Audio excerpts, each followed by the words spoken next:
Boa noite, todo mundo. É um orgulho, um prazer estar aqui nessa casa, falando de fundo imobiliário e de CRI. A gente está falando de alternativas de funding e de coisas novas. Na verdade, tanto o fundo imobiliário quanto o CRI não são exatamente assim tão novos, né? O CRI ele existe desde 97 e o fundo imobiliário desde 93.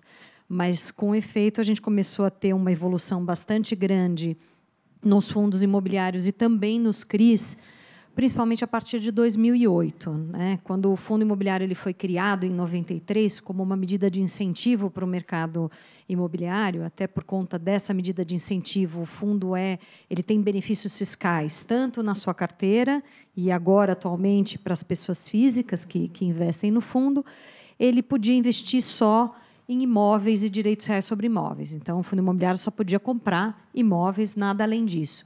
E hoje, a partir de 2008, por uma inovação na instrução 472 da CVM, o fundo imobiliário pode comprar vários outros ativos, dentre eles os CRIs. Então, é muito comum a gente verificar fundos de fundos, né, que são os FOFs, Fund of Funds, e os fundos de CRI. Isso, para o setor imobiliário, é muito interessante, porque se o incorporador ou loteador tem uma carteira de recebíveis que ele pretende ceder para a securitização, ele pode saber que, se o ativo for bom, se for bem selecionado, se atender alguns critérios de elegibilidade, isso vai ser provavelmente adquirido por um fundo imobiliário. Então, se a gente olha os gráficos, eu até não tive a oportunidade de colocar aqui, do volume de emissões de CRI e de fundo imobiliário a partir de 2008, ambos sobem, né? Porque um acabou fomentando o outro. Mas o que é exatamente o CRI e o fundo imobiliário, para quem não sabe, acho que vale uma passadinha rápida até a gente para poder entrar depois para debates, né? A gente costuma dizer que tanto o fundo imobiliário quanto o CRI são alternativas de funding, alternativas de financiamento para quem atua no mercado imobiliário, nem diria só ao incorporador.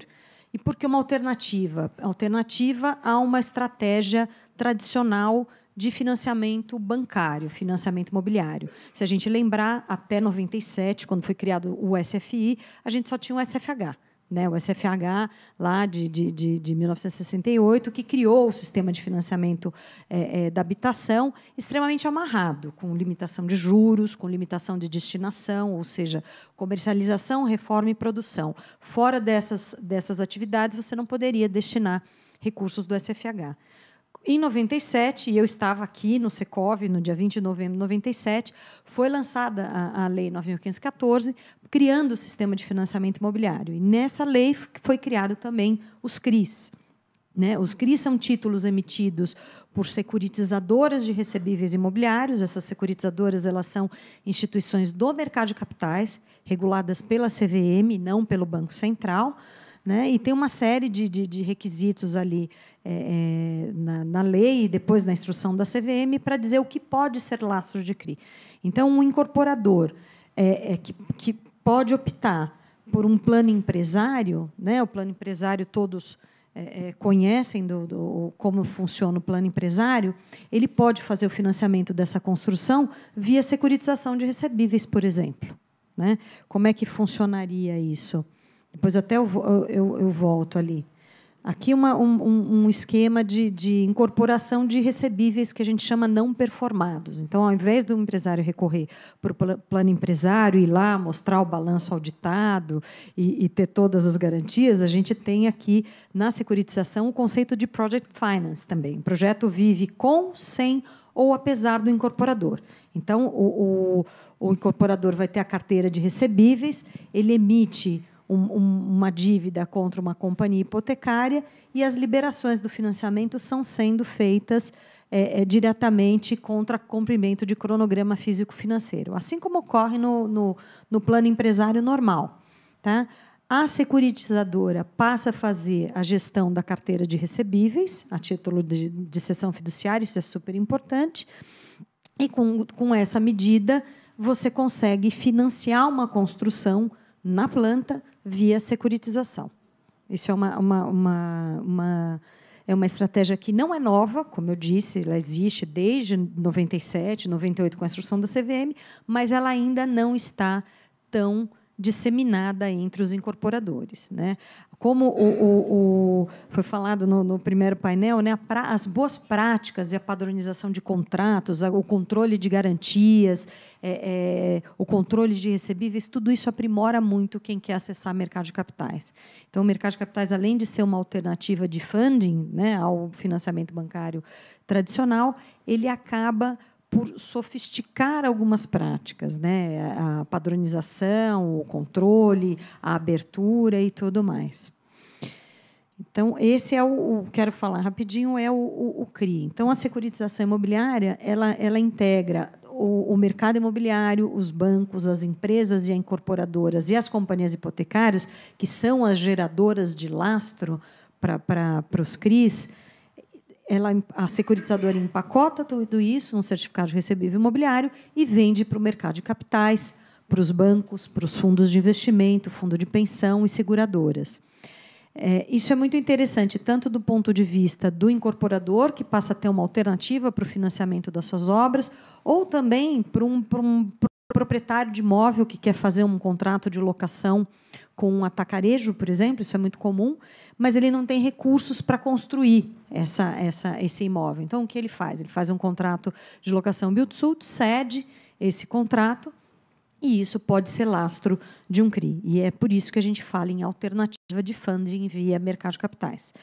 Os CRIs eles são regulados pela CVM, ela é bastante rigorosa no que se refere a requisitos de constituição, nível de divulgação de informações. A securitizadora tem que ter uma régua de cobrança, tem que ter boas práticas de agregação de atividades, e tudo isso é realmente muito verificado para a CVM. Então, tanto do ponto de vista do incorporador quanto do investidor do CRI, é uma estrutura bastante segura. Tá? E aí, também, já falamos um pouquinho do CRI, voltando para o fundo imobiliário. Né? O fundo imobiliário também a gente fala como uma alternativa de funding no seguinte sentido. Eu acho que é um exemplo bem tranquilo para confirmar essa afirmação. Vamos imaginar um empreendedor de um shopping que quer fazer uma expansão nesse shopping. Ele pode ter que vender grande parte do imóvel. Então, ele pode conferir esse shopping para um fundo de investimento imobiliário, fazer emissão de cotas, colocar algumas cotas no mercado e conseguir essa captação dos recursos para fazer expansão, vendendo uma parte só do empreendimento. Né? Ele mantém um controle, é muito mais fácil. Ele pode emitir outras cotas depois, posteriormente, para fazer novas emissões e novas expansões, ou seja, uma estrutura bastante móvel. E do ponto de vista do investidor do fundo imobiliário, né, tem uma comparação, tem muita gente que ainda compra salinhas comerciais.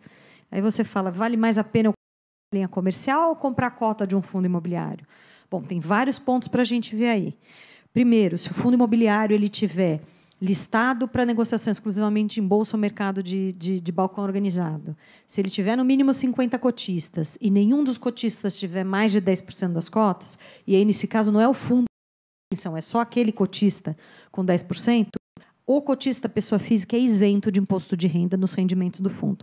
Então, vamos imaginar o seguinte exemplo das salinhas. Né? Se você tem uma salinha na física, você vai pagar os 27,5% de imposto de renda nos aluguéis que você receber dessa salinha. Se a salinha ficar vaga, você vai ter que pagar condomínio e IPTU, ou seja, você tem uma concentração de risco muito grande. Se você tiver necessidade de liquidez, você tem que vender a salinha inteira. O tempo que você vai demorar para vender a salinha, certamente vai ser muito maior do que o tempo que você vai levar para vender, eventualmente, cotas do teu fundo. E, se você tiver que vender a salinha, novamente, você vai pagar, provavelmente, 6% de comissão de corretagem, e, no fundo, essa comissão é muito menor. Né? Então, agora, voltando paralelo para o fundo, o teu rendimento no fundo vai ser zero, a sua taxa de rendimento, se o fundo atender a todos esses objetivos. Você diversifica o teu risco com outras salinhas, né, que tem no patrimônio do fundo.